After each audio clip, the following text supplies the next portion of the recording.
According to behavioral psychologists, you are lied to between 10 and 200 times a day. Most of these are harmless social pleasantries.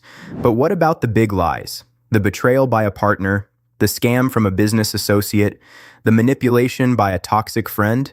When the stakes are high, the human brain has to work incredibly hard to fabricate a false reality. And when the brain is working that hard, the body starts to leak the truth. You don't need a polygraph machine to catch a liar. You just need 60 seconds of focused observation. Lying creates a massive cognitive load, meaning it takes so much brain power to invent a story, remember the details, and monitor your reaction that the liar's body physically cannot maintain its normal baseline. Today, we are going to break down the exact micro-expressions, verbal slips, and subconscious tells that expose a liar in under a minute. Number 1, duping delight. When someone is successfully pulling off a lie, they often feel a subconscious rush of adrenaline and superiority. They think they are smarter than you. This triggers a micro-expression known in psychology as duping delight. A micro-expression flashes across the face for only 1/25th of a second. What you are looking for is a quick, asymmetrical smirk. It usually happens right after they deliver the lie or when you nod in agreement. Only one side of their mouth will pull up. If you see that fleeting half smile while discussing something serious, they aren't just lying to you. They are actively enjoying getting away with it. Number 2, the Pinocchio effect. It turns out the fairy tale of Pinocchio was rooted in biological fact. When we tell a high-stakes lie, our blood pressure spikes and our heart rate increases. This causes something called vasodilation, the expanding of blood vessels. When blood rushes to the face, the capillaries in the nose actually expand and tingle. It literally makes the nose itch. Watch their hands. If you ask a direct question and they immediately bring their hand up to scratch their nose, rub their upper lip, or wipe their face before answering, their body is reacting to the biological stress of the lie. Number 3, verbal distancing. Liars subconsciously want to distance themselves from the lie they are telling. Because it feels uncomfortable to attach their identity to a falsehood, they will suddenly drop pronouns like I or me from their sentences. If you ask someone why they were late, a truth teller says, I missed my train. A liar might say, the train was missed or traffic was terrible. They remove themselves from the narrative.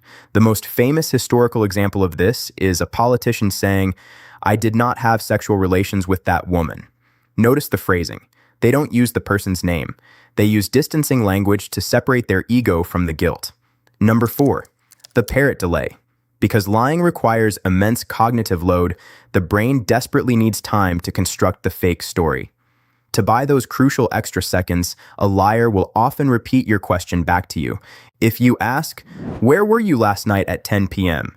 And they respond with, where was I last night at 10 p.m.? Well, you have just caught a stalling tactic.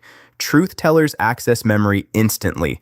Liars have to build the memory from scratch. And parroting your question gives their brain the 3 seconds it needs to invent a believable timeline. Number 5, incongruent gestures.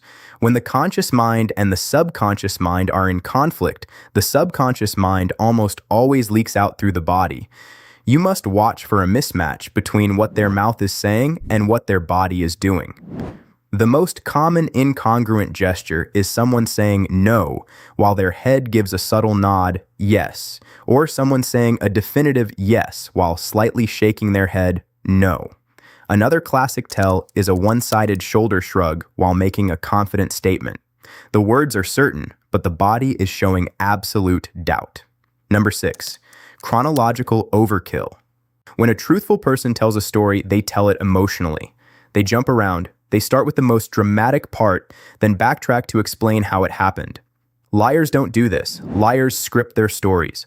A liar will tell you a story in perfect chronological order, and they will pack it with completely unnecessary details to make it sound more convincing.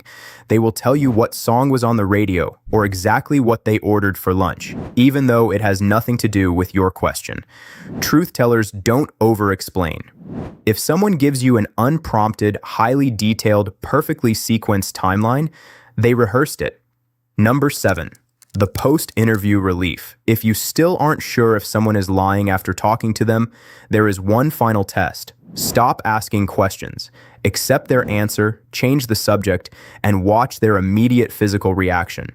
A person telling the truth will often remain slightly agitated that their integrity was even questioned. But a liar will experience a massive dump of relief. You will literally see their shoulders drop, their posture slump, and they will often let out a deep subconscious exhale. They survive the interrogation and their body physically deflates as the adrenaline leaves their system. Catching a liar isn't about looking for one single sign. It's about looking for clusters. If someone repeats your question, scratches their nose, and flashes a micro smirk all in the span of 60 seconds, you are looking at a deception. But what happens when the liar isn't a stranger, but someone everyone thinks is perfect?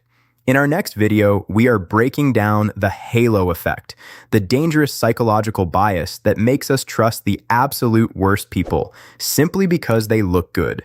Hit subscribe so you don't miss it, and I'll see you in the next one.